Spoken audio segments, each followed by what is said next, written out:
Hi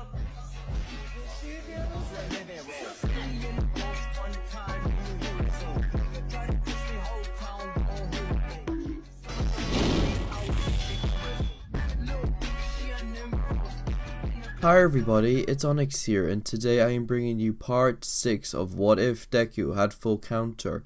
As before we get into this video, I'd like to say that thank you guys so much for the growth on this channel recently. It's phenomenal that you guys actually like my content and keep on coming back for more. If you guys would actually like to see my videos really early, I have a Patreon that is linked down in the description as always. If you guys would actually like to donate that, you'll get stuff really early and you guys get access to new stuff that is not on this channel. And if you guys don't want to show your support that way, just consider hitting the subscribe button down below. It lets me see your guys' interest in my channel and motivates me more and more to actually pump out more content for you guys to enjoy. Without further ado, let's get into this video. We're going to continue where we last left off with Izuku and Nejire in the hospital hugging. Izuku was laid there hugging Nejire like there was no tomorrow, at least he tried to. Nejire just hugged him as tight as she possibly could until she fell asleep again. As the door opened to reveal a green-haired woman as she ran into the room. Seeing Izuku laid next to Nejire. She'll be seeing this and she'd be proud of her son for getting a girlfriend so fast into UA. Izuku would have blushed and asked his mum how she was doing. She said she was okay, but she's more interested in what happened to him. As Izuku would have explained what happened in the USJ with the Inko having a shocked face, getting flashbacks of her husband dying over and over and over again, mentally scarring her for life that day. As Izuku nudged Nejire awake, she just said 5 more minutes, okay?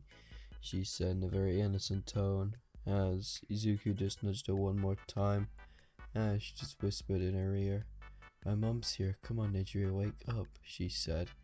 This Nejire just shot up and tried to introduce herself to Miss Inko as fast as she could. It was like she was introducing herself at a rapid pace. As Inko would have just told Nejire to calm down and introduce herself normally, which Nejire did so, introducing herself as Nejire Hado, also Izuku's girlfriend, she said, as Inko was just excited knowing her theory was correct. A couple of hours went by as Izuku was discharged from the hospital, but before he could leave the actual grounds, he was stopped by one of the protectives. I wanted to talk to him about the USJ incident, but Izuku just flat out ignored him as he carried on walking, as the detective started to harass Izuku, telling him more stuff. As Izuku turned around with flaming eyes and darkness around him, told him to shut up and leave me alone. Izuku shouted at him as the guy backed off just a tiny bit, as Nejire was there to calm him down, telling him everything will be okay.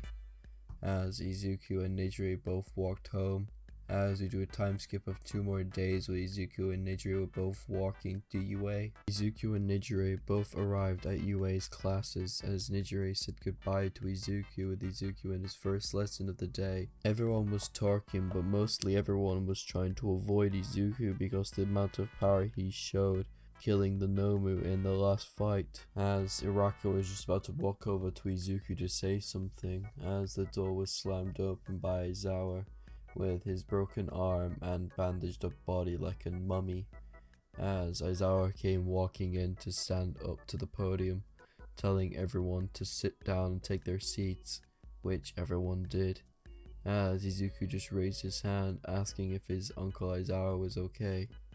Did I not mention Izuku sees Aizawa as an uncle? As Izuku actually was responded by, "Yes, I'm fine Izuku. Please just don't raise your hands. If anyone wants to question see if I'm okay, I'm fine. I'm up and ready and I'm ready for another fight," Aizawa said, trying to keep the confidence in the air. As Aizawa explained to them they'll be doing a UA sports festival in the next 2 weeks, Aizawa explained, as Izuku and the rest of the class was excited. But Mineta was just shitting himself, knowing he might fail this, but he still had confidence nonetheless.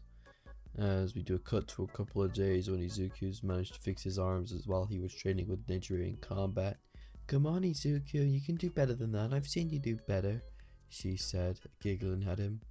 This just annoying Izuku a tiny bit but not a lot, as he charged at her with a little bit of strength in his arm, knocking her off balance as she pushed her to the ground. As she giggled as Izuku just moved in for a kiss, as Nijire just put her finger on Izuku's lips, telling him, you have to earn it, she said, as Izuku just giggled and said, oh, come on, as Izuku just kissed her straight up, moving her hand out the way, as Nijire and Izuku both enjoyed their loving embrace, but it was brutally interrupted by Mirio once again peeking his head through the sand. So, you two lovebirds, what are you doing? God damn it, Nijire was thinking internally, as Izuku and Nijire both wondered what Mirio was doing here, as Mirio just explained to him that he was going to train here with All Might. So he's just wondering if you guys would like to join here along with him, he said. As Izuku and Nijire both agreed to this, as they went with Mirio to go meet up with All Might. As Izuku, Mirio and Nijire both saw All Might sitting on the beach side, waiting for them all, as Izuku and Nijire both walked up to All Might secretly behind him. As Mizuku just tapped All Might on the shoulder, disappearing from his backside. Nijire did the same as well, as All Might was really confused at this. He turned fully around, as Izuku and Nijire both said, "Surprise!"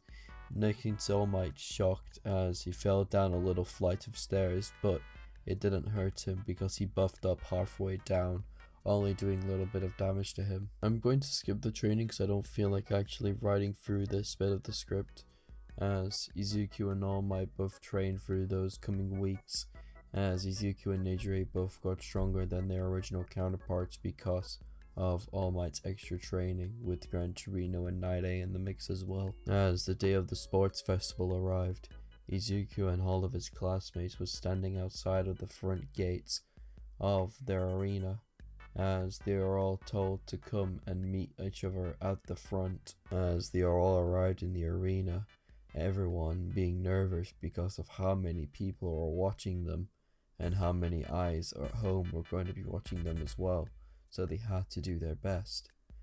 As Midnight would have just shouted like the original for Katsuki Bakugo to come to the stands and show his speech. Everything like canon would have happened with Katsuki's speech as we move on to the actual running or obstacle race, as you would like to call it. As Midnight was just standing there under the stage explaining what they would be doing, as a bus picked them up as they went down to the actual area, being greeted on their way down with tons of obstacles. Most of the kids saw 0-pointers, 1-pointers, 3-pointers, all sorts of pointers that they haven't seen in the entrance exams. Everyone was standing at the bottom of the entranceway. Everyone there was just squeezing in, preparing to get some air. Most people in there couldn't breathe, as most of the people in there actually suffocated, but they still were awake. Izuku stood there being squished by most people. Momo, Todoroki, Bakugo and so on were also being squished. Most of them couldn't move, but the moment the bell rang for President Mike's shout "Go!", everyone came rushing out, with most of the people in there getting trampled, squished even more, or pushed to the sideways, being knocked out. Most of the people came rushing out in a huge steed like Todoroki, Bakugo, Momo, Totoro, Karashima, and all of them came rushing out like cannon. But there's a big difference here. Izuku stayed back like in 20th place to make sure they weren't out of line here. Izuku did the biggest strat, trying to retain his stamina as best he could, which this would have worked out for him in the long run. Izuku actually got halfway through the match, becoming in 10th place. Izuku actually managed to get through most of the obstacles before getting to the actual final obstacle, with Bakugo and Todoroki neck and neck halfway through the course, with Izuku getting back to 5th place. The only people that were behind him now is Momo, Yadirozu and Kurashima behind him, same with Tetsu, long ass name I know, as Izuku, and he thought of actually using his black flames, but knowing it will hurt him. He had no choice, however, as he charged up as much as he could in his body into his palms as he focused it like a giant beam of light. As Izuku released it, creating a giant boom, as the only thing you could hear was a giant boom across the stage, creating a giant shockwave of black flames surrounding the area behind Izuku, but not basically hurting the contestants too hard. Once Izuku let go of his quirk control, he actually released most of his power, sending him flying all the way into second place as Todoroki tried to freeze him, but he was too late as Izuku accelerated into first, passing Bakugo and Todoroki in a flash, making himself in first place as Izuku finished the race, winning the first round. Everyone finished like their original counterparts as well, if you guys would like to know. The cavalry battle would have come around, but the only change I would see here is Tokoyami not joining Izuku because he has Black Flames, which is Tokoyami's weakness with Dark Shadow, so he tried to avoid Izuku with this. But the only thing that'll be different with Izuku's team is Froppy would have tried to join Izuku's team, which would exceed.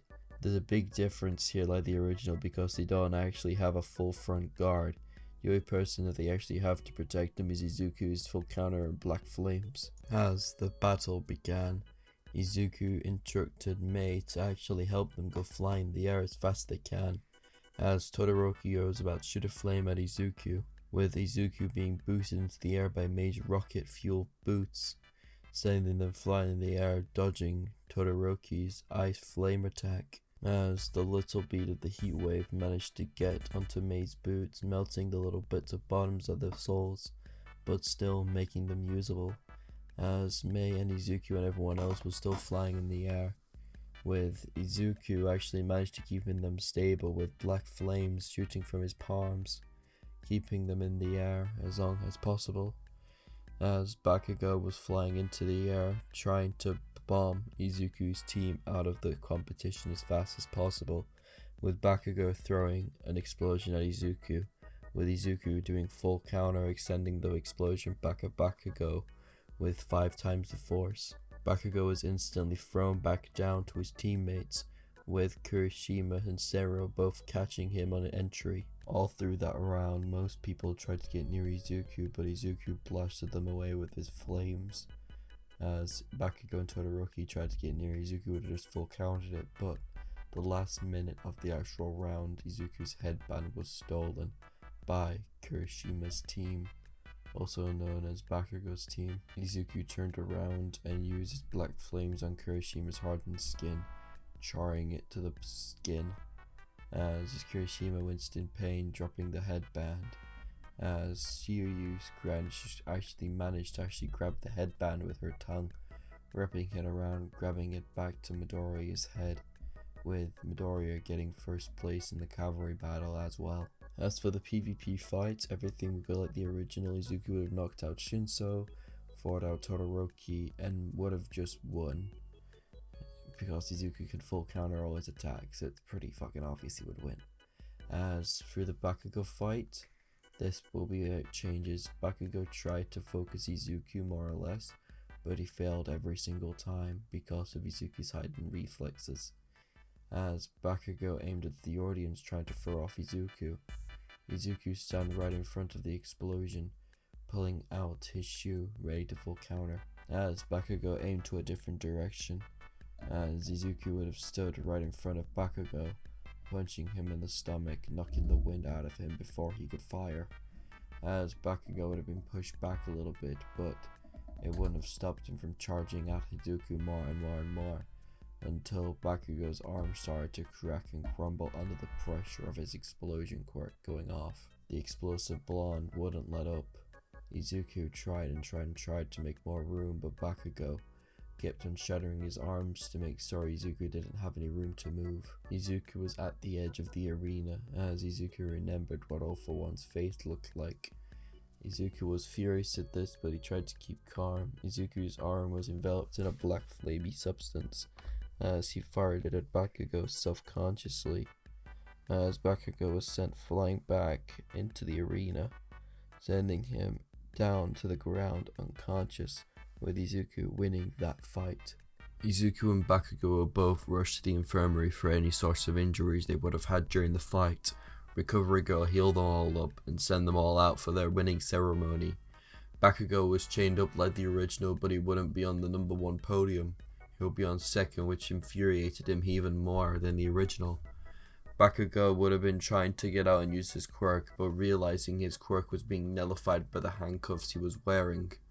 It didn't help that he was being chained up and mauled like a dog. All the medals will be handed out like the original, but the only difference here would be Todoroki 3rd, Bakugo 2nd, Midori in 1st, with All Might being more prouder than the original because Izuku actually won. Izuku attained his medal as he walked outside to actually meet Nijire. As Izuku was just about to take one more step outside, Nijire jumped on him with her breast poking into his back. Izuku let out a loud blush as Nijire would have unnoticed it. She would have just kissed him on the cheek, saying that's your thank you gift, she said in a very cheerful tone. She would have just let go and hugged him from the front now instead, with her kissing him on the lips, but doing it passionately. A couple of days went by as Izuku and Nijire both had their date outside. If you guys would actually like me to do the date thing, kind of get this video to 400 likes, not do the date. As Izuku and Nijire was both enjoying their day out, and then as they had to go back to school because Izuku was having his 3rd day as rest. Izuku arrived back at school to see Aizawa fully healed and up and running again. As Aizawa did everything like the original, he would have pulled all the boards out, showing everyone's scores. Izuku in 2nd place, however, with Todoroki being in 1st because he's the 2nd ranked hero, or his father is the 2nd ranked hero of Japan. Todoroki getting 5,300 points, Izuku getting 4,000, Bakugo 2,000, with everyone else getting their same scores like the original canon. As Izuku's choice of apprenticeship would have been different in this timeline because Izuku would have been taught by a lot of mentors in his years. The only person he hasn't actually been taught by would probably be Endeavor. So I'm going to leave the video off today, guys. I do hope you guys enjoyed this video, and if you guys would actually like a second part of this episode, try and get this video to 400 likes and you guys will get the next part as soon as possible. And also, for the guy who joined the Discord server this week, your shout out goes to Vex. I do thank you for so much for joining the Discord server this week. For you guys in the premiere at this very moment, you should see a pinned comment down in the comment section down below, and it should read what Izuku's mentor should be. I want you guys to spam that comment section down below what you guys think Izuku's mentor should be for the 2 weeks. It'd be Endeavor, Mirko, Hawks, I don't know, you guys are deciding. Whichever one's the most liked, or I'll put it into a community poll and you guys can decide which one you guys would like. I do thank you guys so much for indulging yourself in my content, and if you guys would actually like to see more what ifs by me, please be sure to hit the subscribe button down below. It helps tremendously more than what you would think. And I'll see you guys later in a bit, boys. Have a good day.